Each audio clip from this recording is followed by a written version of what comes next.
Labor inspection. The objective of the labor inspection is to further strengthen the implementation of the visitorial and enforcement powers under the Labor Code as renumbered towards securing a higher level of compliance with labor laws and standards and ensuring continuity and sustainability of compliance at workplaces. For this purpose, the Department of Labor and Employment delegates this function to the regional offices with the issuance of a list of labor inspectors who are given the authority of conduct inspection, which covers all private establishments, including their branches and workplaces in the regions. The regional offices enforce labor laws and social legislation through the conduct of labor inspection, occupational safety and health investigation, and technical and advisory visit. Special inspections may be conducted as may be deemed necessary. With the provision for mobile devices and gadgets, the DOLE developed an inspection management information system. An important feature of the system is data capture and transmittal from the field in real time, as an electronic checklist is filled up through the use of mobile devices and gadgets. Data are instantly available for viewing and processing to generate reports, statistics, and summons, including real-time monitoring of decent work indicators based on the country's decent work profile. Technical and advisory visit.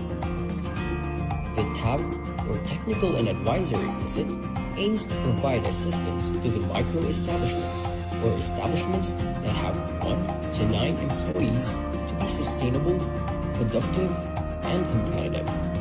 It also aims to transition our micro-establishments to the formal economy that is profitable, while also complying with our labor laws and occupational safety and health standards. There are different ways or modalities to avail TAV. First is the online method. Establishments can enroll in the self-paced technical and advisory modules through our learning management system. For establishments that opted to go with online, they must accomplish the modules within 1 month from the time they registered. Second is on-site. The DOLE regional, field, and provincial offices conduct on-site or face-to-face orientation for the technical and advisory services, wherein micro-establishments are invited to attend. Third is hybrid setup. Establishments can enroll in on-site sessions and attend virtual meetings or webinars using various online platforms like MS Teams, Viber, Skype, Zoom, or Google Meet. Establishment owners carry a big responsibility to comply with labor laws, including submitting reports and providing documents like payroll records during inspections. But the manual filing process is a major challenge. They need to spend time, money, and effort to fill out forms and deliver them to the DOLE office, often dealing with traffic and delays. Sometimes, there's a long wait just to confirm if the report is accurate and complete. And it's not just employers facing difficulties. DOLE employees also struggle with limited manpower and the time-consuming task of reviewing and processing these reports. The time has come for change. What's required now is a more innovative, streamlined, and efficient process for handling compliance reports. One that will simplify life not just for businesses but also for DOLE employees. Welcome to the DOLE Online Compliance Portal, your all-in-one platform for seamless compliance submissions, designed to make compliance easier and more convenient for establishment owners. Telecommuting reports? Flexible work arrangement submissions? Reporting the 13th month pay? No problem.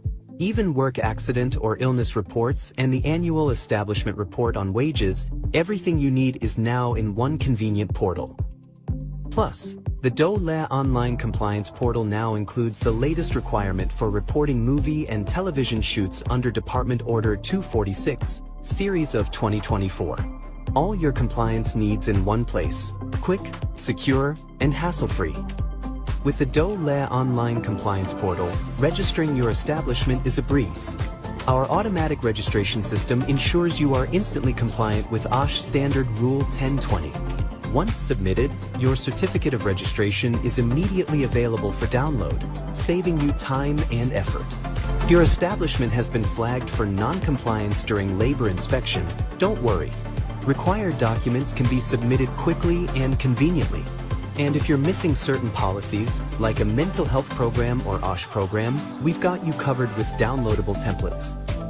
Submit these documents directly through the portal, where DOLE inspectors will review, provide feedback, and keep you on track for compliance. With admin access on the DOLE online compliance portal, the labor inspectors can easily review the submitted reports and documents from the establishments. If further verification is needed, they can schedule an online meeting through Google Meet, all within the portal. This streamlines compliance checks, saving time and making the process more efficient for everyone. It's a smarter, more efficient way to stay compliant and keep your business running smoothly. Welcome to a new era of compliance, simplified, fast, and effective with the DOLE online compliance portal.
Good afternoon, everyone, and welcome to another episode of our Webinar Wednesdays of the Department of Labor and Employment, hosted by the Bureau of Working Conditions.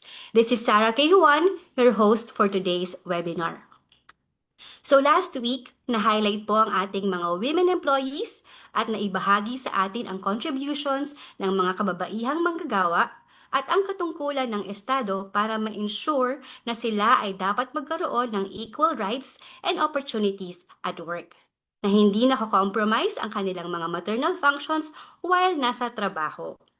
Na-discuss din po last week ang kanilang mga work schedule and accommodation, leave benefits, workplace facilities, and na-discuss din ang mga iba't ibang batas laban sa violence and harassment of women at work.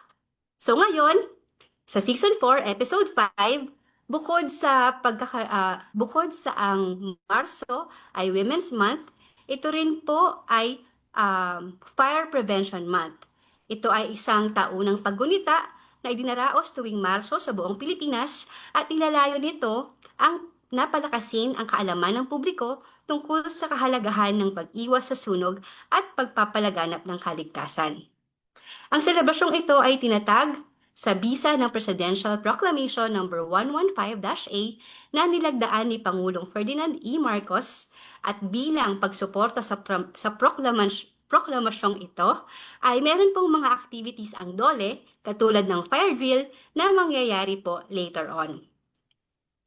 For this episode, What to do when fire strikes, Emergency Responses Basics, this session aims to equip all of us with practical tips and essential information on how to prevent fires, respond effectively during emergencies, and protect what matters most, our lives and the lives of others. But before po tayo mag-umpisa, tayo po muna ay magsimula sa isang maikling panalangin.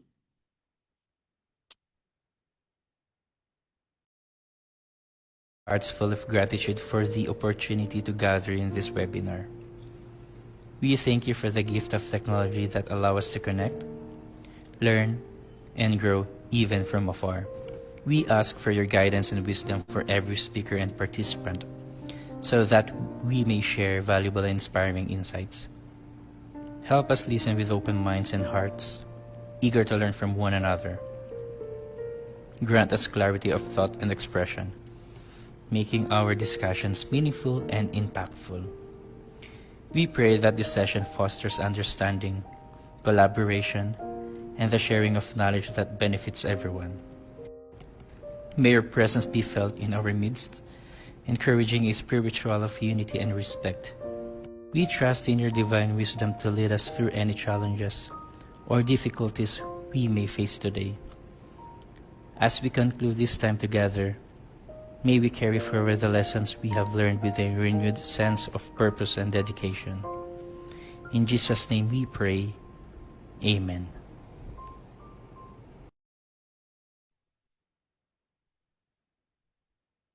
Ayan. So good afternoon to our Facebook viewers and thank you for joining us today. Paki-heart or like react naman po ang ating live stream. Please hit the follow button on our Facebook page, Dole BWC1949, to get updated on the latest announcement and to know more about the labor standards and occupational safety and health standards in the workplace. Please share this live stream with your friends, family, colleagues, and use the hashtag Webinar Wednesdays. So kung meron pong mga questions and clarifications, please use the comment section below the screen and our resource speaker will address them during the question and answer portion. So again, this Season 4, Episode 5 of our Webinar Wednesdays ay tungkol sa pagkakaroon ng kaalaman sa fire on how to respond and the basics of fire safety. So as we begin, let's take a moment to focus on something we often overlook until it's too late. It is the fire safety. Fire incidents po can happen anytime, anywhere, at home, in the workplace, and even in public places. In just a matter of minutes, a small spark can turn into a life-threatening emergency. But the good news is, many fire-related accidents po are preventable with the right knowledge, awareness, and preparedness. So this afternoon, aalamin po natin yan at tutunghayan. But before we proceed, it is my pleasure to introduce our speaker for today. Our speaker brings over a decade of hands-on experience in emergency response, safety, and life-saving operations. Since 2010, they have been actively serving with Breakthrough Milestone Production International as training officer, firefighter, EMS responder, and safety officer. He is also a globally connected and an associate member of the National Association of EMT, an international member of the National Association for Search and Rescue, and a certified Stop the Bleed instructor in the U.S. Department of Defense and the American College of Surgeons. He is likewise a member of the International Fire and EMS Motorcycle Response Unit Association in Slovenia. Please join me in warmly welcoming our speaker, Mr. Angelo John de la Paz, and get ready to learn from real-world expertise, and let's give him a warm welcome to our speaker for today. Sir Angelo, the floor is yours na po. Hello po, Ma'am Sara, and to our viewers. So magandang hapon po, and once again, thank you po for once again inviting us na makapag-share po ng aming pong knowledge regarding po to fire safety. So let me share my presentation.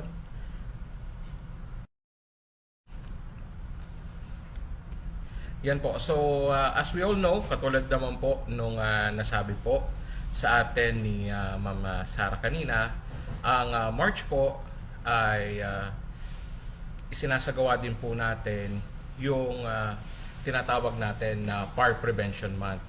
And hindi lang naman po dapat tuwing March natin isinasagawa ang Fire Prevention Month dahil alam naman po natin na throughout of the year ay nagkakaroon tayo ng mga fire incidents at nagkataon lang din po at dahil din talaga before na tuwing March ay start po ng summer season or yung panahon po ng tag-init, kaya naman din po ay nag-uumpisa na din yung pagkakaroon ng insidente ng sunog. Pero hindi lang naman po tuwing March ay nagkakaroon at tumataas ang insidente ng sunog. Kahit po hindi po tag-init, ay nagkakaroon pa rin naman din po tayo ng mga insidente po ng mga sunog. At according to the Bureau of Fire Protection, ay mas mababa po yung mga insidente natin ng sunog kung i-compare po natin doon sa mga naging previous years. So isa po ito sa magandang epekto ng mga pagsasagawa ng mga information drive para po maturuan ang community at ang family at ang workplace patungkol po sa mga fire safety. At ito pong sasabihin ko ay ilan lamang po sa mga insidente ng mga major fire incident po na nangyari po dito sa atin, although ito po ay marami, pero kung isa-isahin po natin ay kulang po yung maghapon natin para po ma-discuss natin yung mga naging fire incident. So isa na po dito yung nangyari noong 2001 sa Manor Hotel dito po sa may Quezon City. So ang cause naman po nito is due to electrical. At yung isang insidente po na hindi rin po makakalimutan ay yung ozone disco tragedy noong March 1996. So ito din po ay ang cause din ay electrical at yung regarding po sa structure, no, yung regarding po doon sa swing door, do sa pintuan, ano, kasi po ang naging structure po nung kanilang main door ay hindi po swing type. Kaya ang nangyari po nung nagkaroon ng emergency ay nagclog sila doon sa pinto at hindi na po nabuksan. Kaya po most of the casualties ay natagpuan doon po sa may pintuan. At meron din po tayo noong 2015, ito pong nangyaring fire incident sa may Valenzuela, sa may Kentex Manufacturing. So ito pong establishment na ito ay pagawaan po ito ng mga footwear. So ang nangyari naman din po dito, according to the reports and according to yung post fire incident report, ay nag-umpisa po yung sunog doon sa second floor na meron pong gumagawa, meron pong nagwe-welding. Then yung pinaka-spark po nito ay tumalsik doon po sa may mga chemicals. Ang nangyari naman din po dito ay hindi po din immediately nakapag-exit yung mga workers dahil po sa first floor po nagumpisa yung sunog. So again, ilan lang po ito dun sa mga major fire incident po na nangyari po sa atin pong history. And according to the Bureau of Fire Protection, ay ito po yung 3 main causes ng pagkakaroon po natin ng sunog. Whether ito po ay sa atin pong mga bahay, sa atin pong mga opisina. So una-una na po dito ay due to electrical ignitions, yung due to sa mga electrical natin. And then meron din po tayong tinatawag na mga open flames. Usually po ito ay makikita natin sa ating pong mga kusina and yung mga paggamit po natin ng apoy.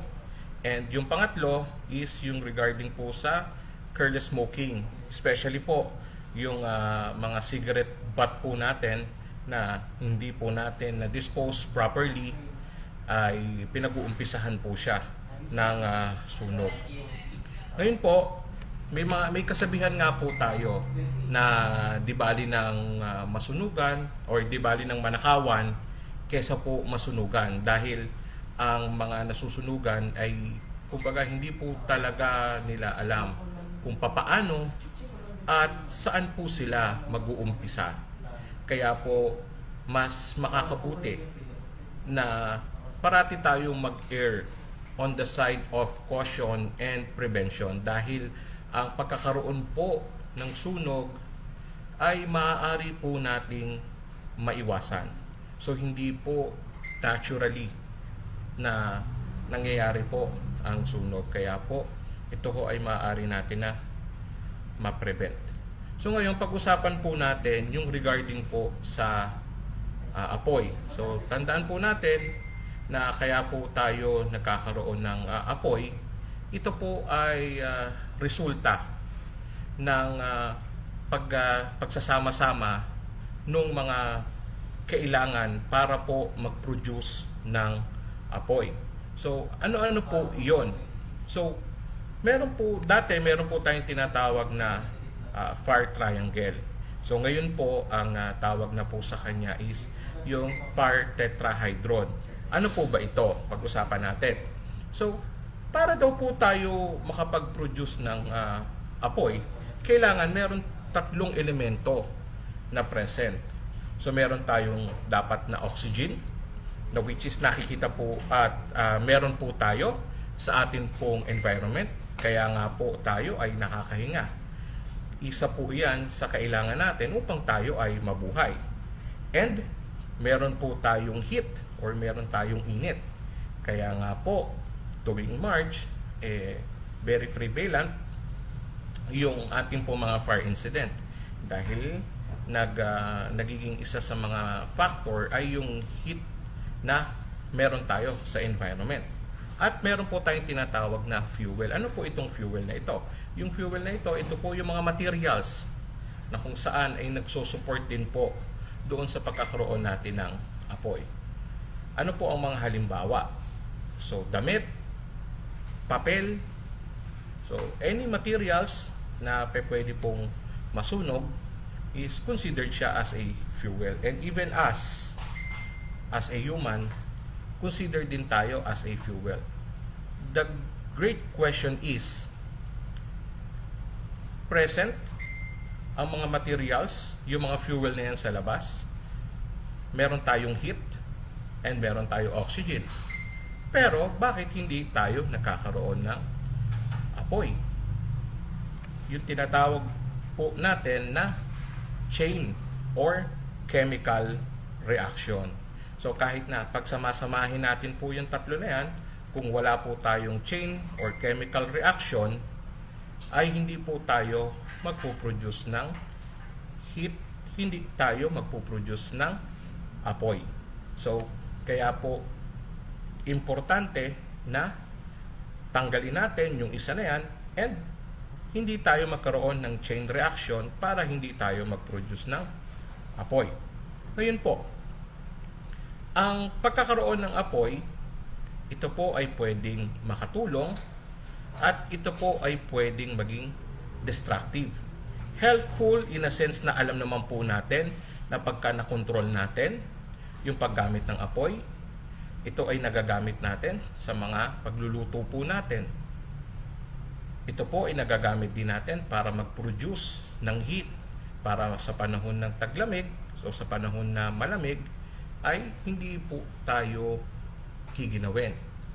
At sa isang banda, ang apoy po ay pwede pong maging destructive at in a worst case scenario, pwede pa po itong makamatay.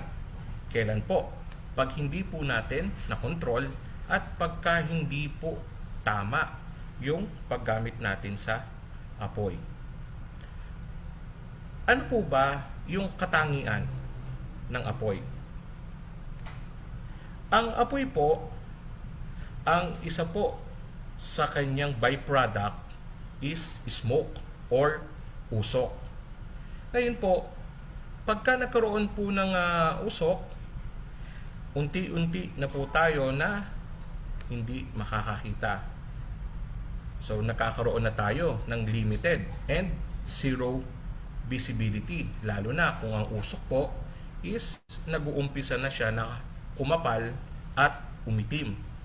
Na itong usok po na ito ay pwede pong mag-cause sa atin ng teary eyes and blurred vision. Ano pa po na itong usok po na ito, pagka ito po ay nalanghap natin at na-inhale natin, pwede po itong mag-cause ng mga respiratory problems. Just like pwede po mag-trigger yung ating pong mga hika or yung ating pong mga sakit sa baga. At ang worst case scenario, kapag ka po talaga mas maraming usok ang napunta sa ating pong baga, ang tendency ay hindi po magpa-function ang ating pong baga. Pwede pong mag-cause ito ng tinatawag natin na respiratory arrest. Or pwede naman din po na ma-impaired yung ating pong circulation. Bakit po? Dahil wala po na tayong masyadong oxygen sa ating pong katawan. Kaya ang tendency, yung brain po natin ay hindi na po nasusuplayan ng oxygenated blood. Kaya ang tendency po is mawawalan na tayo ng malay. Ngayon, ano pa po ang karakteristik? Yan, ang apoy po ay mainit. So, pwede pong umangat hanggang 750 degrees Celsius ang isang temperature na pwede pong mag-melt even ng mga bakal and ng ibang mga material. So, ganun po kainit ang apoy. Ngayon po, remember, ang number 1 po na ikinamamatay ng mga taong natatrap sa mga nasusunog na gusali and kabahayan ay yung smoke inhalation. Secondary na lang po yung mga burn. Kaya po, yun po ang parating ibinibilin sa atin na every time na merong sunog, tayo po ay mag-evacuate palabas. Mamaya po, malalaman natin kung bakit at kung papaano. Meron po tayong iba't ibang klase ng apoy. Meron po tayong tinatawag na Class A na fire. So, yung mga Class A na fire is ito po yung mga ordinary combustible materials na makikita po natin sa ating pong paligid. Ano po yung mga halimbawa nito? Yung mga kahoy, yung mga damit, yung mga papel, yung mga rubber, yung mga plastic. Yan po. Na ito po mga Class A na fire na ito, kung sakali mang umapoy po sila, ay madali po na maapula gamit po ang tubig at yung ibang nating mga extinguishing agent and materials. Meron naman po tayong tinatawag na Class B na fire. Ano po itong Class B na fire? Ito po yung mga flammable and yung mga combustible liquids. Ano po mga halimbawa? Yung mga petroleum greases, yung mga solvents, yung mga flammable liquids na yung iba po ay makikita natin sa mga petroleum products. Ayan po, ito po ay highly flammable. And yun po din ang isa sa mga nagiging misconception. Dahil akala natin na porke apoy, pwede na natin siyang extinguish or pwede na natin siyang patayin or kontrolin using water. So, yun lang din po ang isa sa dapat nating tandaan. Hindi po lahat ng apoy ay pwede nating gamitan ng tubig to extinguish. Yan. Then, meron naman po din tayong Class C na fire. Ano po itong Class C na fire? So, ito po yung mga energized electrical equipment.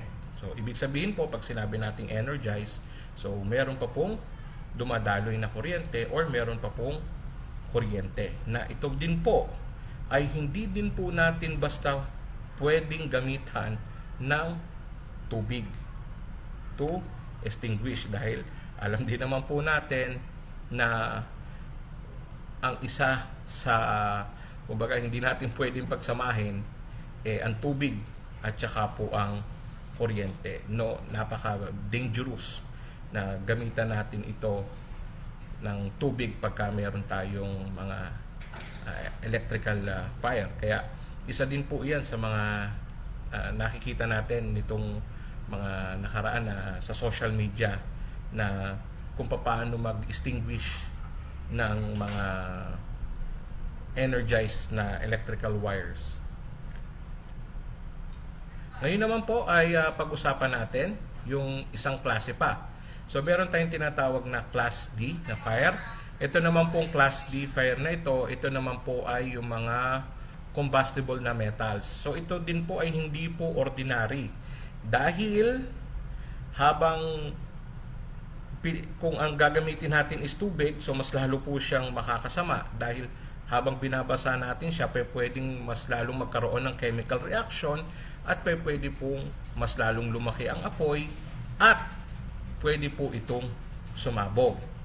Ito po ang ilan sa mga example na commonly din natin makikita sa bahay. Yung mga lithium. Yan, ito naririnig natin ito, lithium. Saan po siya commonly nakikita? Sa mga batteries. Especially po sa mga merong mga electric vehicles. Yan. So kailangan pag-ingatan din po natin dahil very dangerous and very challenging po para sa part ng mga firefighters ang mag-apula ng mga ganitong klase ng apoy. And unfortunately, meron na rin pong naging incident nito pong mga nakakaraang taon na naiwan nilang naka-charge yung kanilang e-bike and na-overcharge. So nag-umpisa yung apoy doon sa battery nung kanilang china-charge na e-bike. So yun lang din po at ilan lang po yung mga nakapag-survive doon po sa fire incident po na yon. At hindi din po basta-basta ang ginagamit po ng mga extinguishing agent po pagka sa mga ganitong klase ng sunog. And meron din po tayong isa na yung tinatawag nating Class K na fire, na which is yung mga kitchen fires. Ang involved naman po dito ay yung mga vegetable oils natin o yung mga cooking oils na ginagamit natin sa mga kusina, na which is isa din po sa mga leading causes of fire dito po sa atin sa Pilipinas dahil nagkaroon din po tayo ng mga misconceptions sa paano natin naapulehin yung mga ganitong klase ng apoy. So ngayon, sabi nga po natin, mas maigi po ang prevention. So ngayon, pag-usapan po natin, paano ba natin maiiwasan ang pagkakaroon ng sunog. So umpisahan po natin sa pag-uusap sa pamilya. Ano po ang dapat pag-usapan natin? Not only within the family but also even on our workplace. Sa mga workplace naman natin ay meron na po tayo mga naka-instill na mga emergency plan. So at ito naman po ay dinidiscuss during the mandatory 8 hours safety orientation. Yan. So ang anuin po natin is pakinggan po natin ng maigi. And dapat i-adapt din po natin within our family. So ano po yung pag-uusapan natin? So reviewin natin, pag-usapan po natin yung mga emergency routes po natin. Saan ba tayo dadaan? Ano ba yung ating primary route? Ano ba yung secondary route natin? And ano ba yung backup pa natin? If in case nag-fail yung primary, yung secondary, so ano pa yung pwede nating daanan? And dapat nakakaroon din tayo ng mga drills. Chine-check din natin itong mga exits na to. Bakit? Because there are some circumstances na available nga yung exits but nakalak naman. So mahirap naman yun. During emergencies, dun lang natin malalaman na pwede ding mag-cause sa atin po ito ng death. Hindi nga nakalak, pero marami namang mga obstacles, marami namang mga nakaharang, maraming mga nakatambak doon po sa ating po mga fire exits. So hindi rin siya easily accessible during emergencies. And then, maganda din po na makapag-install po tayo ng ating pong mga smoke detectors. Ano po ba ang purpose nitong smoke detectors na to? So ito po ay nagde-detect, no, nase-sense niya na pagka mayroon pong usok ay nag-i-emit siya ng loud sounds na makakapagbigay sa atin ng makakapagbigay siya sa atin ng alarm na merong usok. Especially po kasi ito common to na nagiging lalo na pagka sa gabi nangyari ang sunog. Ang commonly na nadidinig natin paggising po namin malaki na po yung apoy. Paggising po namin nilalamon na po ng apoy yung aming pong bahay. So yun po yung purpose na ating pong smoke detectors, no? Maliit pa lang po yung apoy at syempre nagpo-produce po ito ng usok. So nade-detect na niya po kaagad upang maiwasan natin na late na natin na ma-detect yung sunog. Kasi po napaka-importante po ng early detection pagdating po sa mga fire incidents po natin para mas ma-contain po natin agad-agad yung apoy. So yun po yung importance. And then napakahalaga din po na meron po tayong mga available na fire extinguisher. At of course, kung may available na, dapat alam natin kung paano po natin siya gagamitin, especially in a emergency situation. Dahil may mga reports na sa sobrang taranta nakalimutan kung paano gamitin yung fire extinguisher. Ang nangyari hinagis doon sa apoy. Kaya mas makakabuti na alamin natin kung paano gamitin ang fire extinguisher. At ang kagandahan po ngayon typically, no, ang alam natin ng mga fire extinguisher yung mga malalaki at mga mabibigat. Ngayon po in a advantage ng technology natin meron na tayong mga portable fire extinguisher na available sa market. Kaya po hindi na po reason na mabigat, malalaki at hindi affordable ang mga fire extinguishers. Ano po? Yan. So maganda din po ito, no, sa mga workplace natin. May mga nakalagay naman po ito per room, per floor, saka sa mga iba't ibang areas. So maganda po na tignan natin, alamin natin, at kabisaduhin po natin. Dito po naka-indicate naman saan nakalagay yung mga fire extinguisher, yung mga fire cabinet. Diyan din po naka-indicate kung saan tayo mag-e-exit, nasaan yung primary natin, nasaan yung secondary natin. Yan. And maganda din po within our home ay makapaglagay din po tayo ng ganito para ma-orient din yung mga kasama natin sa bahay. Kasi minsan ang nangyayari po dahil taga doon na tayo nagiging complacent na tayo, na which is yun din po yung pagkakamali ng iba, na dahil sarili na nilang bahay sa lahat ng emergencies alam na nila kung saan sila mag-i-exit, na which is unfortunately may mga natatrap mismo sa loob po ng bahay po nila. Kaya maganda po ay makapag-post din tayo ng ganito sa ating pong mga tahanan. So ano pa po? Sabi nga natin po kanina, isa din sa mga causes ng fire ay yung regarding to the electrical.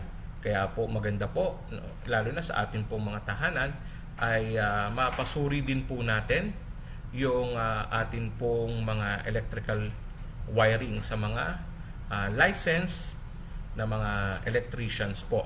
And then, yan, kahit na po meron tayong fire extinguisher, maganda din po, sinusuri din po natin dahil baka mamaya kung kailang may emergency, doon po siya hindi na mag-function dahil kailangan na po palang i-refill dahil wala na siyang pressure.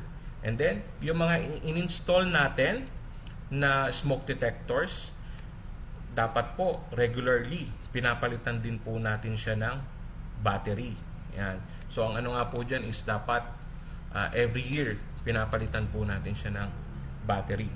And then, yan, wag na wag po tayong mag-i-smoke unattendedly. No? Ang gagawin, iiwan sa kung saan yung sigarilyo or yung cigarette butt ay itatapon sa kung saan. So napaka-delikado din po nun dahil pagka yung cigarette butt ay tinapon natin sa kung saan hindi natin totally napatay, pwede pong pag-umpisahan po yan ng sunog. And much as possible, no, wag tayo magdadaan ng mga electrical wiring po natin, no, sa ilalim ng mga rugs, no, at saka sa mga lugar po na hindi din madaling makita, lalo na pagka biglang nangamoy, parang amoy nasusunog ng wire, no, hindi po siya madaling ma-check, hindi siya madaling makita kung siya ay talagang nakaloob pa. Kaya nga po kung mapapansin natin sa ibang mga designs po ngayon ng mga bahay, yung mga wiring ay easily accessible para po madaling ma-check. And then ganun din po yung ating pong mga electrical outlet, especially pagka tayo po ay mayroong mga kasamang bata sa ating pong bahay, yan, at nakahawak ng mga metals na pwedeng itusok or isaksak doon sa electrical outlet. So maganda po ay naka-cover yung atin pong mga may cover yung atin pong mga electrical outlet. So ano pa po? So iwasan din po natin ito, commonly nadidinig naman po natin ito, no? Yung pag-overloading doon po sa ating mga electrical outlet. So remember, meron pong intended lang po na load yung atin pong mga electrical wirings, na pagka nag-overload tayo or pagka sinaksakan natin siya ng maraming mga electrical appliances at nag-over na siya dun sa capacity niya, nag-uumpisa na pong mag-init yung wire, and then yung pinaka-covering niya is matutunaw na, and yung syempre nagpo-produce siya ng heat. So pagka yan ay dumaan sa mga flammable materials, so nag-uumpisa na po yung atin pong sunog. Kaya po iwasan po natin at wag po tayong mag-overload ng ating pong mga electrical outlet. And then maging mindful din po tayo doon po sa mga binibili nating mga electrical devices, yung mga appliances po. Unang-una, siguraduhin natin na ito po ay pumasa doon sa mga pagsusuri ng mga eksperto. Siguraduhin din natin na mayroong mga proper markings yung mga binibili po nating appliances. At ito din po, no? Ito po isa sa mga common. Bagamat simple lang. Ano po 'yon? Yung mga sa chargers natin.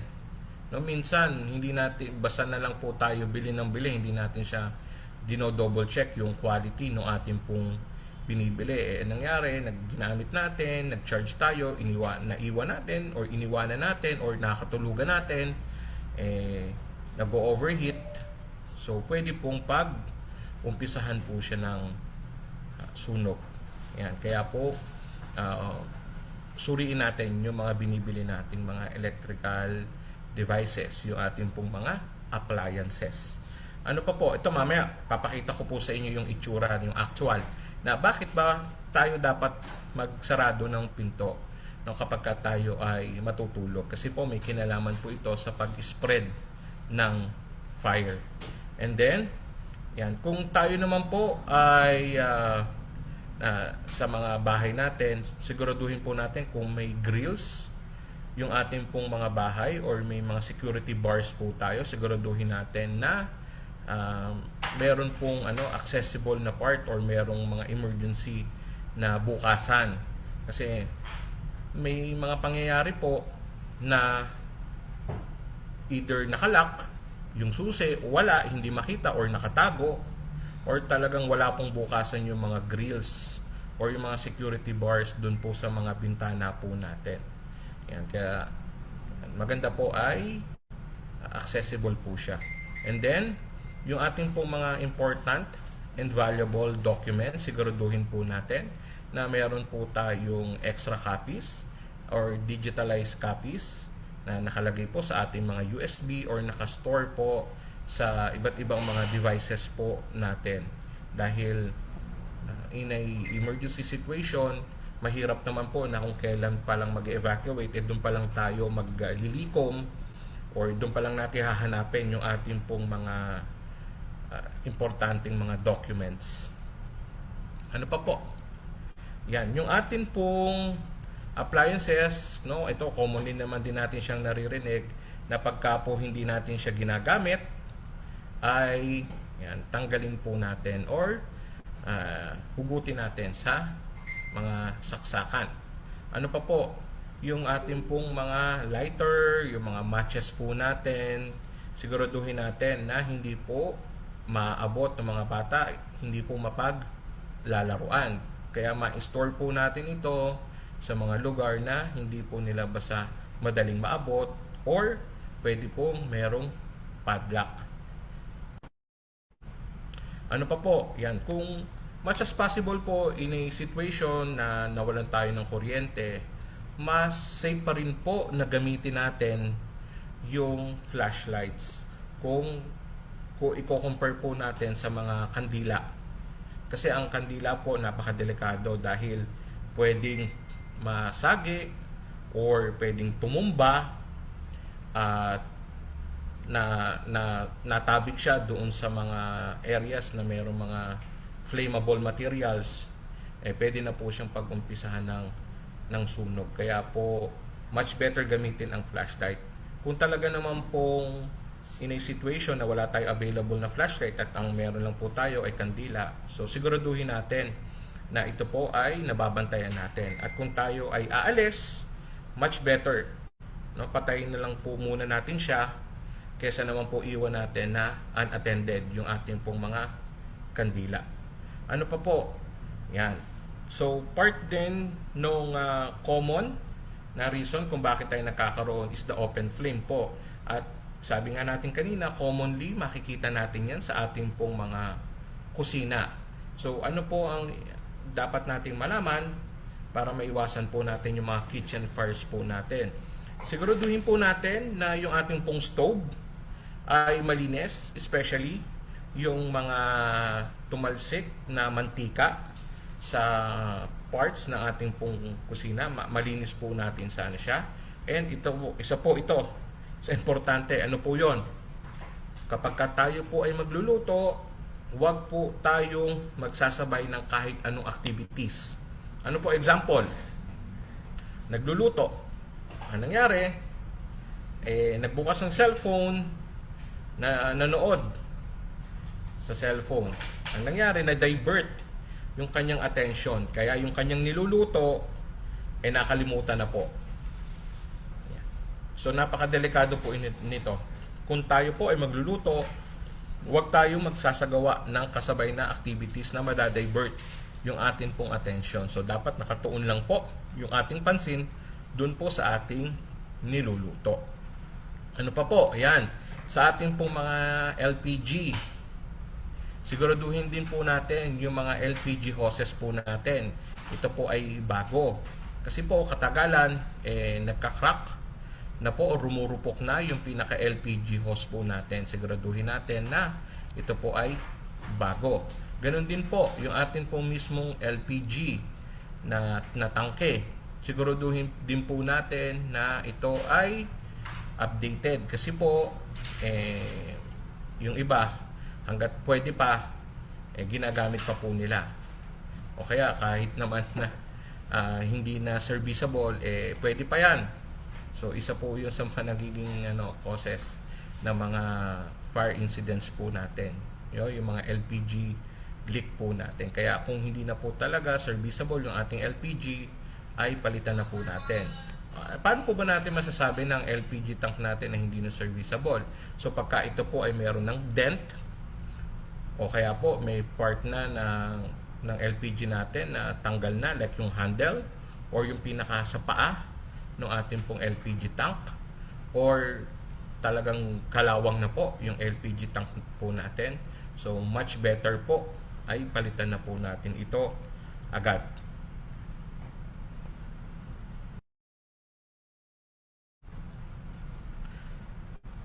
Ano pa po ang dapat po natin na gawin? Yon, kapag tayo po ay magluluto, siguraduhin natin na yung ating pong mga damit ay nakatiklo po or nakatupi. Huwag po natin hahayaan na nadidikit or dumadaiti yung mga suot po natin dun po sa kalan. Dahil pwede po na lalo na kung malakas yung apoy po natin, pwede pong tumikit po dyan yung apoy. Pwede pong masunog yung mga damit po natin. Ganun din, hindi man yung damit natin, yung mga pot holders po na ginagamit natin.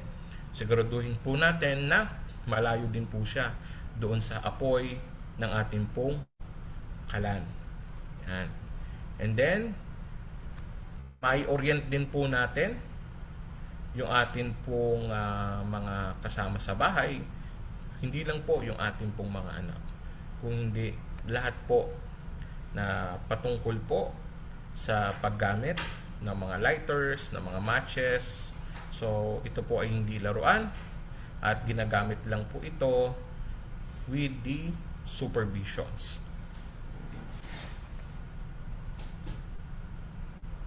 Ngayon naman po ay pag-usapan natin ano naman po yung mga bagay na dapat natin gawin kapag ka po may sunog na. Yan. So, unang-una po, in any emergency situation, not only for the fire incidents. Ano po?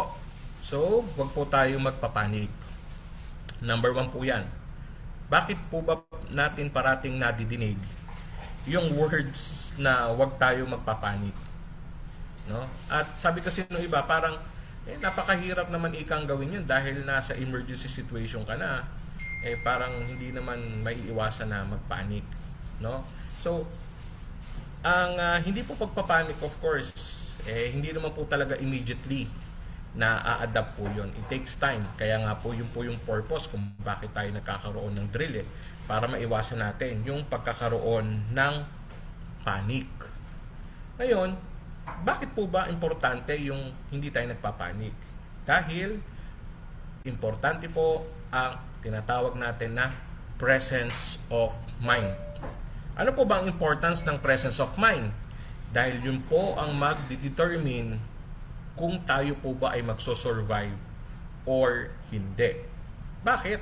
At paano? Dahil pagka mali ang naging decision natin in a emergency situation, pwede pong mag-cause sa atin ng buhay po natin yon. Ano po ang example? One of the common misconception is kapag ka may sunog, ang ginagawa nila, instead of evacuating the building or the house, ay ang ginagawa nila or ang naging decision nila is magtago sa banyo. Dahil ang perception nila is kapag ka nandiyan na ang apoy, ay magbubuhos na lang ako ng tubig. No, para hindi ako ma-burn. Yan. Now, which is mali po. No, mali.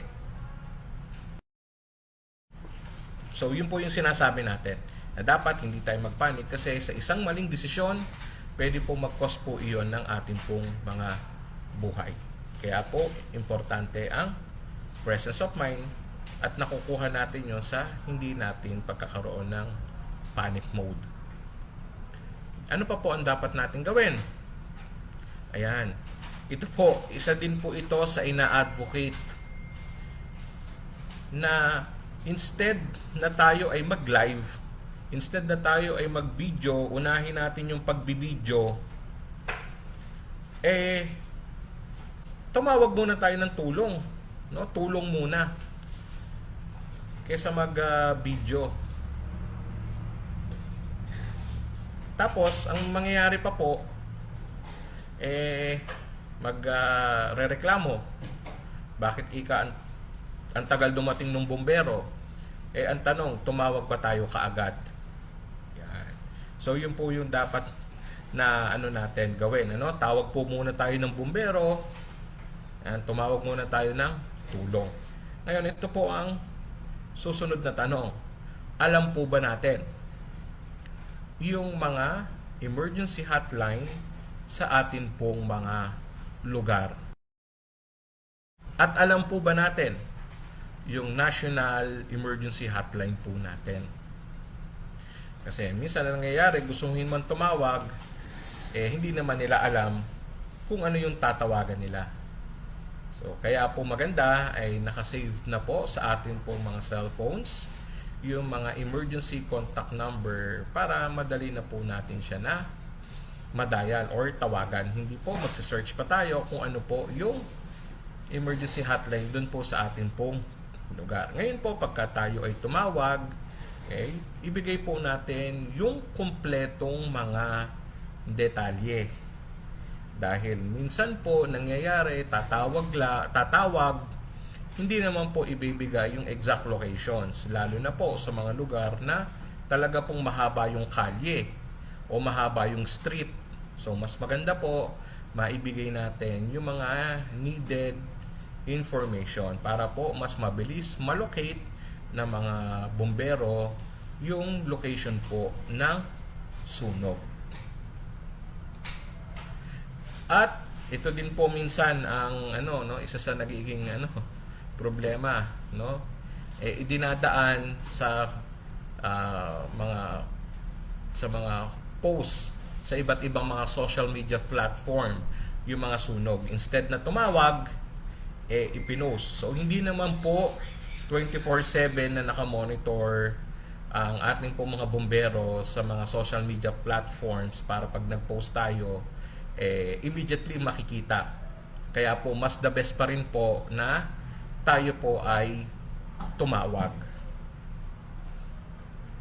Sa ating pong mga office, sa ating mga gawaan, meron po tayong mga fire alarms o iba't ibang klase yung mga fire alarms. So in case na nakadetect tayo ng sunog, so gamitin po natin yung mga fire alarms po na ito on the purpose para ma-inform natin yung ibang mga kasama natin sa building na merong nangyayaring sunog. Ano po? Yan. Ano pa po? Sabi nga natin, effective ang paggamit ng fire extinguisher sa mga paumpisa na sunog. Kaya po, very important yung early detection sa atin pong mga sunog. Dahil susubukan natin na i-contain, susubukan nating apulahin yung apoy gamit po yung atin pong fire extinguisher. Ngayon, paano po ba at pare-parehas ba ang mga fire extinguisher? So, again, meron pong iba't ibang klase ng fire extinguishers. Depende po sa kung ano pong classes ng fire yung ating pong aapulahin. Kaya nga po kanina napag-aralan natin yung iba't ibang classes ng apoy. Kasi po iba't iba din ang extinguishing materials o iba't ibang klase ng fire extinguisher din po ang gagamitin po natin. Commonly nakikita po natin ito sa mga establishments, yung mga pang class A, B, and C na fire extinguisher. So yan po yung mga commonly na nakikita natin. Ngayon po, paano po ba natin gamitin yung fire extinguisher? Before kasi, ang mnemonics lang na ginagamit natin would be PASS. Yung pull the pin, aim the nozzle at the base of the fire, squeeze the lever, and sweep from side to side. Ngayon po, meron ng isang letter na dinagdag, which is yung letter T. Ano po yung T? Iti-twist natin yung pinaka-pin ng fire extinguisher po natin. Bakit? Kasi po yung ating pong fire extinguisher, meron po yung safety mechanism. Yung makikita natin na mga beads na may iba't ibang kulay din po siya, yun po ay para hindi po na matanggal yung pin natin. Kaya minsan in emergency hindi natin basta ma-pull yung pin. Kaya iti-twist po muna natin siya. So para po malaman natin kung paano po ba, so pwede papanoorin po natin to. Paggamit ang fire extinguisher, ay i-ano po natin, tandaan po natin yung acronym na TPAS. Ayun. Okay? T-P-A-S-S. Okay. Okay? Ano po yung T? Ito po yung twist the pin. Twist the pin. Okay? Para matanggal yung ating safety lock. Then yung P, pull the pin. Okay. So, tatanggalin po natin yung pin. And then yung A, aim the nozzle at the base of the fire. Ayun, so, kasama po natin si Officer Yeah. Balut para mapakita sa atin kung ano ba yung tamang pag-handle ng Yes, ating fire extinguisher. So, una po twist, no? Twist Twist the the pin. pin. Ayun, natanggalan natin yung pin. Pull. Pull. Ayan, pagtanggal po ng pin, Aim the nozzle at the Aim base na of the po fire. natin. So, yung hawak po ng non-dominant hand natin ay nasa nozzle po. Okay? Yun. Then, yung sa kamay naman ay nasa lever and handle. And make sure po na proper stable po yung ating katawan. And siguraduhin po natin yung proper distance. Yung 6 to 8 feet. Yan po yun. Okay, hindi pa dapat masyadong malapit, hindi naman sobrang layo. 6 Yes, to 8 sir. feet from the fire po. Yes po, sir. Okay. And at the same time, i-consider po natin yung wind direction. Bakit? Okay. Paano po yun? Kasi kung mag-extinguish po tayo ng fire using fire extinguisher, pag nakaharap po tayo sa wind direction, so hindi po magiging effective yung pag-extinguish natin ng fire kasi hindi po pupunta doon yung ating agent. So pupunta po yun sa atin instead po na pumunta sa ating sa base ng fire. So dapat po, wag tayo salungat dun sa hangin. Yes po. Ah. And tanda po natin na paggagamit po tayo ng fire extinguisher sa real scenario, kailangan po yung likod natin ay yung exit. Kasi in case po na hindi po natin mapatay yung apoy, yung backup po natin ay mag-evacuate. Okay. So, usog na po tayo dun sa S na po. Yung S po ay squeeze the lever and the handle. Ibig sabihin po, Squeeze. pipigayin po Okay. natin yan para pa lumabas po yung laman ng fire extinguisher. And then, sweep side to side. Okay. So, slowly but evenly po. Okay? Para po well distributed po yung laman ng fire extinguisher papunta po dun sa base ng fire. So, yung misconception dito, kadalasan ang ginagawa ng mga tao, tinatamaan yung flame. Okay? Opo, medyo so, mataas. dapat po sa base mismo ng fire. Ay, okay. Sa paa, kumbaga paanong apoy ang na-target, hindi yung nasa buntot, kumbaga. Hindi po yun, sir. Okay, yan. Okay. Sige, para malaman po natin, gawin natin ang actual para makita naman ng mga kasambahay natin. Practical natin gawin. Sige, Sige po. sindihan na po natin ito. Alright, so ito, i-ready natin ang ating extinguisher. Tandaan natin yung T-pass. Twist the pin. Ayan, twist. I-twist ni Officer Balot. Pull. Aim the nozzle and then, sige po, squeeze. Alright. And sweep. Ayun. Kailangan po opposite nga pala nung opposite nung hangin. Nakikita niyo pa ba? Napakabilis lang pag tama po yung technique at saka yung paano ginawa, mabilis lang po Yes, sir. maapula. Kasi Mabilis lang po. yung ibang mga napapanood natin, parang naubos na yung isang extinguisher, hindi niya pa naapula ang apoy. Pag tama, magagawa natin ng safe yung ating pag-apula. Ngayon, sige, para naman, yun ang isa sa mga tatanda natin, yung T-pass, twist, pull, aim, squeeze, at sweep evenly. At tandaan, sa base po Sweep. ng apoy. Sweep side to side. Sweep side to side. Slowly and evenly po, Slowly sir. pala and evenly. At syempre, sa base ng apoy natin itutulong. So yun po yung paggamit ng atin pong fire extinguisher. So kung titignan natin, napaka-simple lang po niya. But kailangan pa rin po ng practice. So yun din po yung importance na pagka meron po tayo mga drills and nabigyan tayo ng opportunity to use yung mga fire extinguishers natin, ay wag po natin i-miss yung mga opportunity sa mga ganong mga pagkakataon. So ngayon po ay pag-usapan naman po natin yung kitchen fire. Ano po ba yung mga bagay na dapat natin gawin? How to combat yung mga kitchen fire po natin. So katulad nung nasabi po natin kanina, na hindi po pwedeng gamitin sa mga kitchen fire ay tubig kasi ang basics, no? Basic natin sa science, oil and the water do not mix. So ang tendency po kapag binuhusan po natin ng tubig yung umaapoy na mantika po natin, so kung saan po pumunta yung ating pong yung tubig, susunod po yung mantika po natin. Kaya po lalong lalaki po yung apoy po natin.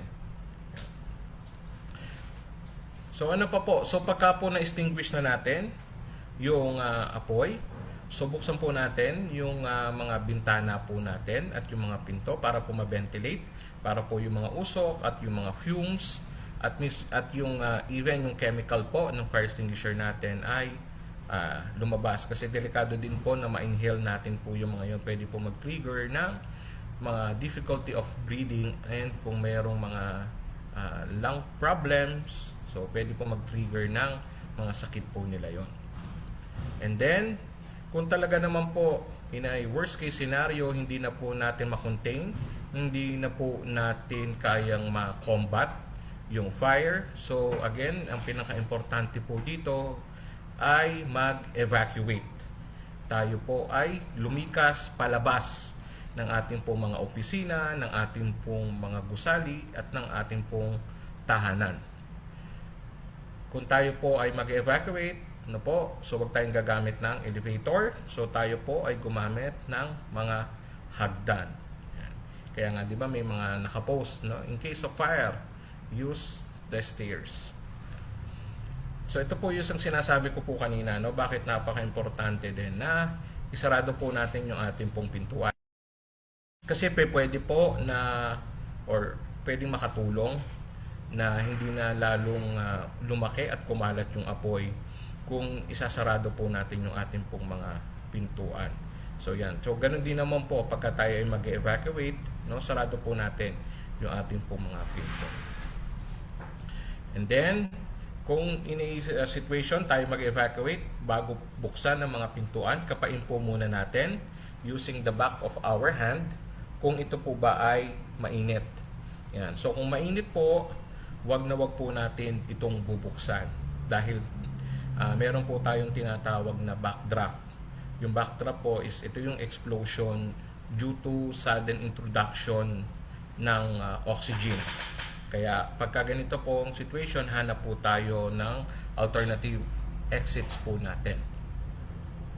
Then kapag tayo in a situation na mausok at talagang hindi na po clear yung visibility natin, so tayo po ay gumapang dahil alam naman po natin na yung good oxygen ay nandoon po sa baba at yung mga smoke at yung mga toxic gases ay umaangat po siya. And kung may available po tayo na mga towel, handkerchief, damit, panyo, kung kaya nating basain, ibasain natin, then i-cover natin sa mouth and nose natin para hindi natin direkta ma-inhale yung mga smoke and yung other gases.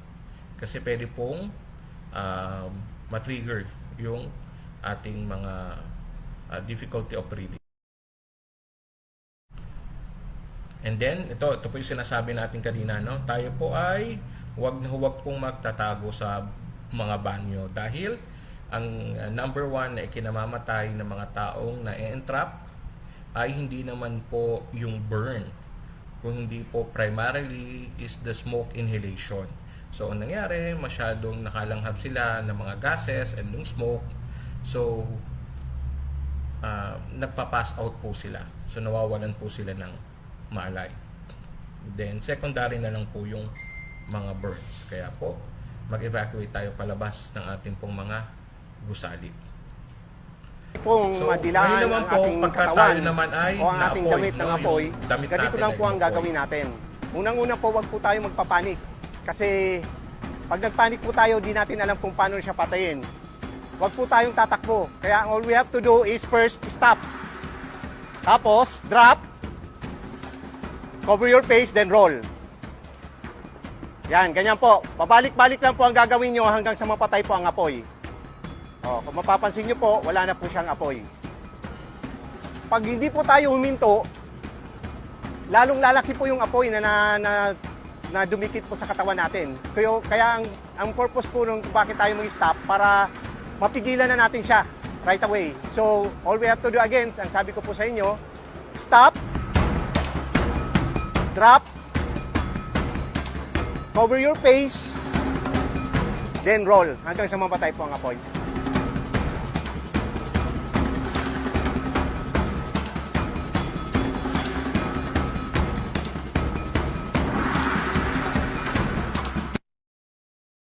So yan po, no?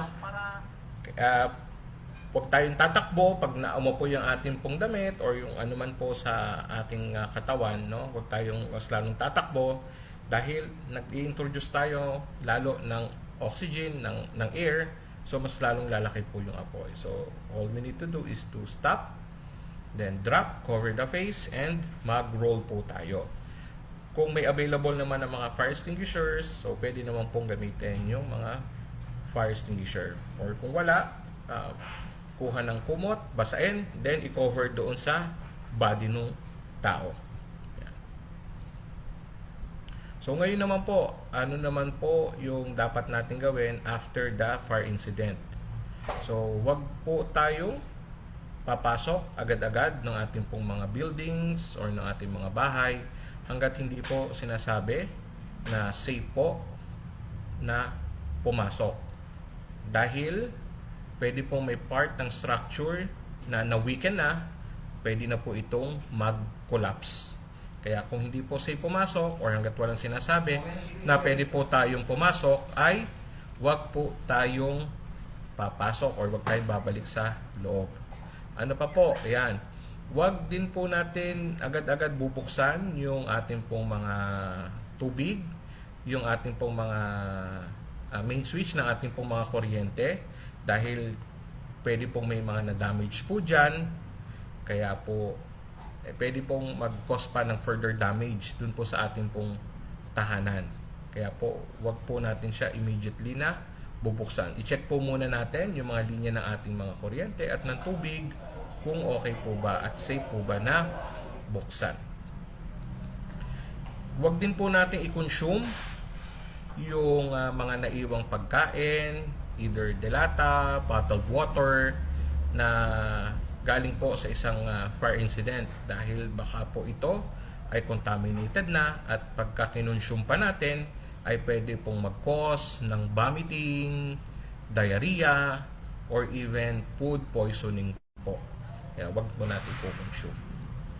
And then, yan, so importante din po, no, na yung mga furniture na na-damage or pagka may mga parts na ng ating pong mga gamit sa bahay na either na nabasa na or na nasunog na po, is i-dispose na po natin siya.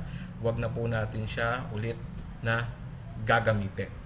At yun po, maglinis din po tayo, no, ng ating pong mga bahay after the fire incident dahil ang tendency po syempre na anuhan po yun ng tubig. So lastly, ano po, so yung pagkakaroon ng sunog, ito po ay maaaring maiwasan. So always parati po ang isipin natin ay kung ano yung ligtas. Hindi lang natin basta iisipin kung ano po yung ligtas. Kung hindi, gawin din natin yung mga nararapat na hakbang upang tayo ay maging ligtas. Dahil ang pagiging ligtas po, ito ay hindi lamang po kasabihan, hindi lang po ito slogan, kung hindi ito po ay habit na dapat nating gawin. So pag sinabi nating habit, ito po ay continuously na natin na ginagawa. Ito po ay second in nature na po sa atin yung pagkakaroon po ng safety.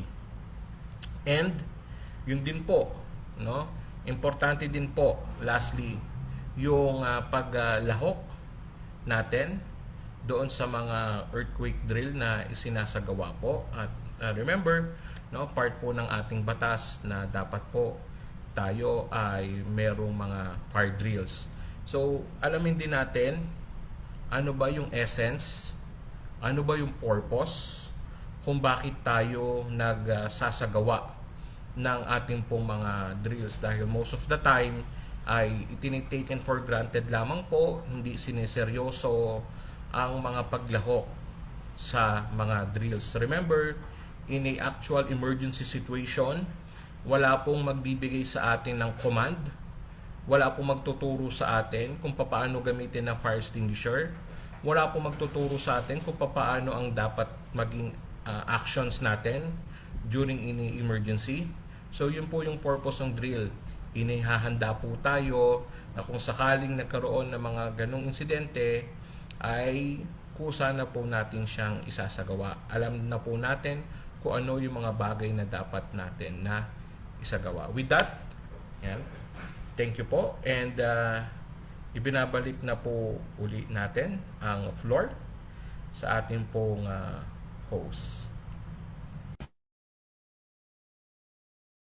Ayan. Salamat po, Sir Angelo, for that holistic and insightful discussion at sa mga information on what to do when fire strikes.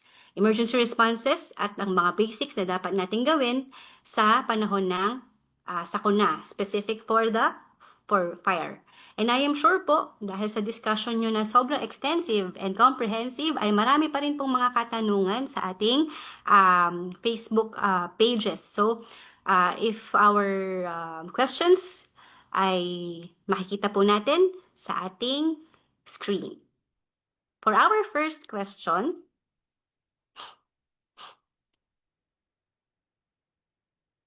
Sir Angelo, meron daw po bang expiration ang fire extinguisher? Yun po. So, technically po, ang ating po mga fire extinguisher ay kailangan po siyang i-refill. Ano po? Yan. Yung dahil po nawawalan po ng pressure yung pinaka-tangke po natin. Kaya kailangan po siya talagang ma-refill. Not necessarily naman po na ang term kasi na nakalagay doon sa mga fire extinguisher is the expiration. Pero technically speaking, hindi naman po talaga na expired yung chemicals ng ating pong fire extinguisher. Otherwise, kung merong mga ibang factors kung bakit siya ma-expired. But kung intact yung tangke natin, hindi naman po siya talaga na-expired. Ang nawawala po sa kanya is yung pressure. Kaya po ang tendency, pagka pina-refillan po natin siya, since binubuksan siya, so na-expose na din po sa air, sa atmosphere, yung mga chemicals. Kaya po pinapalitan na din po siya. Yun po ang purpose po nung. Kaya tingnan po natin yung dial ng ating pong fire extinguishers kung kailangan na po ba siyang i-refill. Yun po. Tsaka dagdag ko lang, Sir Angelo, no, na kailangan din na merong regular monitoring po ng ating mga fire extinguishers para ma-ensure natin na functional pa rin po and operational yung ating mga fire extinguishers. So, for question number 2 po, meron po bang standard distance ang fire extinguisher so another fire extinguisher? Kumbaga parang yung siguro yung kung saan po nakalagay ang bawat fire extinguisher para masabi po natin na safe to use po yung ating mga fire extinguishers at madali po siyang ma-access po siguro. Yun po siguro yung question dito, sir. Yes po. Sa Fire Code at sa Building Code of the Philippines ay naka-indicate naman po kung ilan po yung required depende din po kasi yan sa sa number 1 sa establishment. Secondly, depende po yan doon sa nature or doon sa hazard na ma-assess po doon po sa ating pong area. So kung ang nature po ng ating pong workplace is very high risk for fire incident, so definitely mas marami pong fire extinguisher ang kailangan either per floor or per area po. And naka-indicate naman din po doon yung layo niya sa isa't isa for the accessibility. Yun po yung naka-indicate po sa ating pong Fire Code and Building Code of the Philippines, Ma'am Sara. Okay, salamat, sir. And for the question number 3 po, required daw po ba na bawat bahay ay may fire extinguisher? Ayun po. So kung for the household itself, ang ano po natin dito ay ini-encourage po natin na ang bawat bahay ay meron pong fire extinguisher. Ang required po is yung ating pong mga workplace, yun po ay required siya. But of course, kasi iba't iba din naman po yung ano natin, meron naman po tayong mga small, micro, and medium enterprises na yung bahay na rin po nila ay yung kanilang establishments. Dapat po meron, kung consider din natin na yung bahay natin yun din yung ating pong nandun din yung establishment po natin. So again, ini-encourage po natin ang bawat household na magkaroon po. So ideal po talaga na bawat tahanan ay may fire extinguisher so that all fires are all preventable po talaga kung hindi talaga po naiiwasan yung ating mga insidente ng sunog. At least malesen po no yung damage and makontrol din po yung mga property damage na possible na magkaroon. So for question number 4, Sir Angelo, we have this question. Nasaan dapat nakalagay ang mga fire extinguishers sa workplace? So parang initially nasagot mo na to, sir. So dapat po ang fire extinguisher natin ay nakalagay sa accessible and visible na area. So kasi minsan yun din ang isang nagiging problema, Ma'am Sara, dahil tinatago in emergency, talagang grabe pa yung hanapan. Malaki na yung sunog, tsaka lang nila mahahanap yung fire extinguisher. So dapat po ay visible at dapat po ay may marking yan. Dahil required din po yun sa fire code and sa building code na dapat po ay may marking na kung saan nakalagay ang mga fire extinguishers po natin. At saka dagdag lang din, Sir Angelo, na take into considerations lang din po yung mga materials surrounding the area. Kung marami pong combustible na materials or light materials, so we should focus on a more adequate number of fire extinguishers po within the workstation or workplace. So for question number 5, medyo marami tayong question, sir. So, bakit kailangan ng fire drill? Gaano daw po ba kadalas dapat magkaroon ng fire drill sa opisina or sa workplace? Napakagandang katanungan. Unang-una, bakit natin kailangan ng fire drill? Kasi po, para ma-instill, ma-inculcate sa mind ng ating pong mga employees kung ano yung mga dapat nilang gawin at dapat lahat nating gawin during a fire incidents. Kasi nga po, wala namang magbibigay sa atin ng command lalo na syempre in a state of emergency and panic minsan pagka nagbigay ka ng instruction hindi na talaga nakukuha dahil nga nagpapanik na sila. So kaya yun po yung purpose ng mga drills natin, para alam na nila kung ano yung mga bagay na dapat gawin, no? Sa batas po meron pong prescribe na dapat meron tayong drill, pero we can go beyond dun po sa nare-required po ng batas. So nasa sa atin po kung gusto natin na dalasan yung po natin, yung mga fire drills po natin. So pwede naman din po yun beyond doon sa required po nung batas po natin.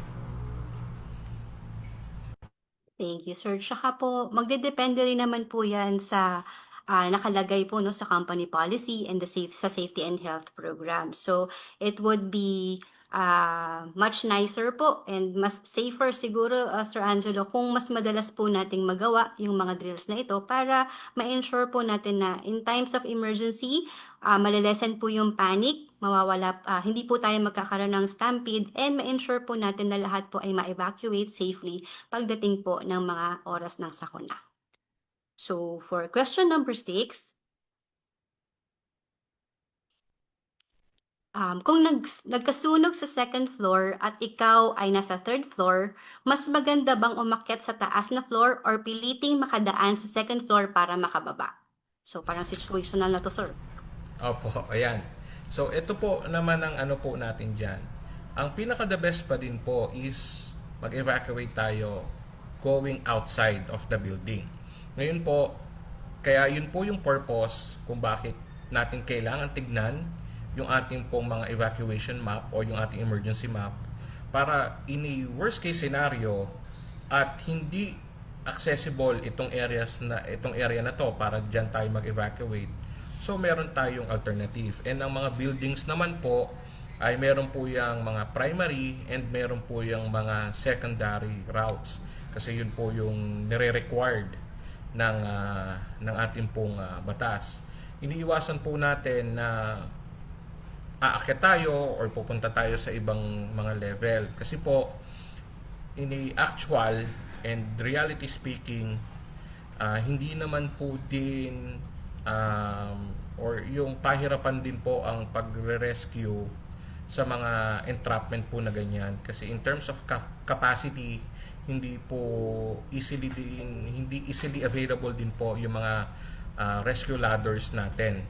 So, kaya po baka ma-entrap lang kayo, mas lalo pong mag-worsen yung situation. So, might as well ay look for an alternative na kung saan tayo pwede na lumabas. Okay po, sir. For question number 7, how does FE for metals work?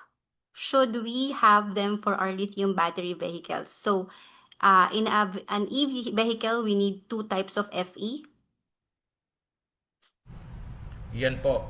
So, yun actually yun din po talaga ang challenge din. Pagka kung meron po kayong mga vehicles with using the lithium battery, so meron po talaga tayong mga specialized na fire extinguisher para po dyan. Yung typical kasi na nakikita natin ng mga pula na fire extinguisher na good for lang po yun A, B, and C na fire. For dun sa mga class D o yung mga ganito pong klase ay yung merong brand kasi siya, kaya of course I cannot mention it, but may mga specialized po na fire extinguisher. So dapat po ay meron din po talaga kayo na specialized fire extinguisher para po sa mga ganung circumstances, Ma'am Sara. Okay, so importante po na kung meron po tayong mga e-vehicles, we should also take consideration po on how to prevent this fire from happening. Lalo na po dapat meron tayong mga equipment special for this types of equipment or vehicles po. So the last question for this afternoon, Sir Angelo, would be, paano po kapag nasa red na ang gauge ng fire extinguisher pero di pa naman po ito nagamit? Maaari po ba itong gamitin or pwede po ba yearly papalitan ang extinguisher po? Ayun po. So, ang fire extinguisher po natin ay kumbaga once na nagamit na po natin siya ay automatic po yun, i-refillan na po siya. And based doon sa tanong, kung nakita po natin doon sa dial, kapag ka po kailangan na siyang i-refill, dapat po i-refill na po natin siya. Ibig sabihin po kasi noon is either na nawala na po yung pressure niya sa loob or yung chemical niya po sa loob ay na po, nagbubuo-buo po kasi yung chemicals na yun. Kaya minsan kahit na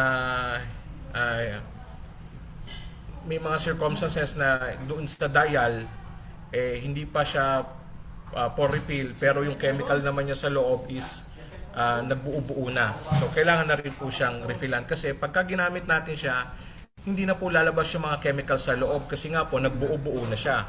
So parang nag-turn na siya into stones. So wala na rin po siyang kwenta. Kaya po yun din yung part ng maintenance ng ating pong fire extinguisher, dapat po dapat monthly.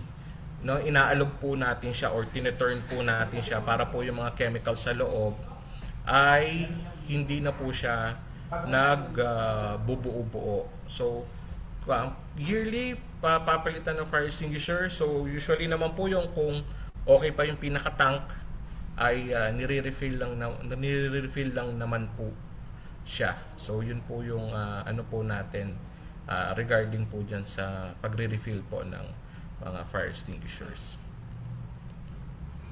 Okay, thank you, Sir Angelo. So, we have also to consider po yung mga pressure gauge ng ating fire extinguisher, no? Kasi doon natin malalaman kung possible pa natin siyang magamit aside from doon sa nagbubuo-buo nga na content ng fire extinguisher.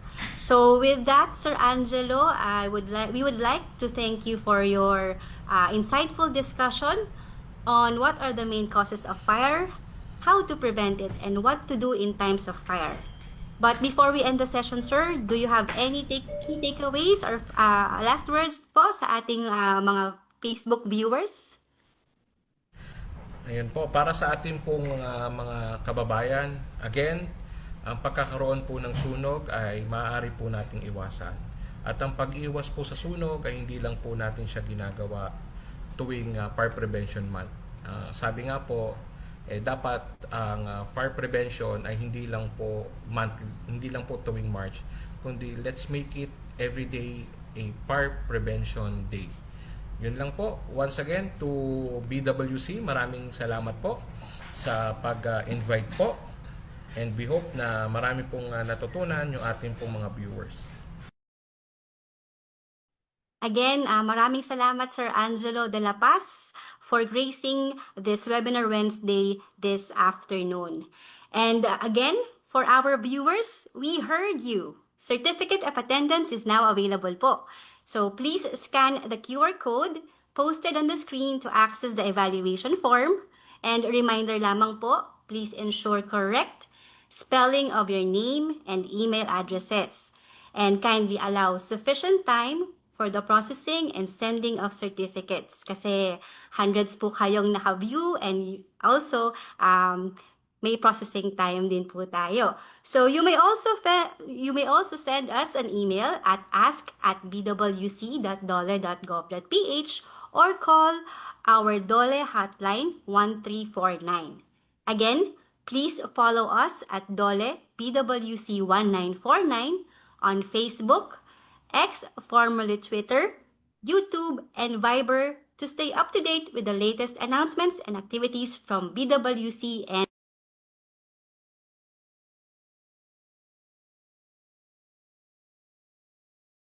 Okay. I-share na rin ninyo po ang video na ito sa inyong mga friends, family, and colleagues at huwag kalimutang gamitin ang hashtag Webinar Wednesdays para mas marami pa ang maging informed sa mga programa ng BWC, DOLE at ang kanilang mga attached agencies para sa kapakanan ng mga manggagawang Pilipino. If you missed any of our webinars, please head to our YouTube channel at doon po mapapanood ang lahat ng ating Webinar Wednesday episodes from Seasons 1 to Season 4. Okay, on behalf of the Bureau of Working Conditions, maraming salamat po sa inyong pakikiisa at see you sa ating susunod na episodes. Once again, this is Sarah K. Juan, your moderator, signing off.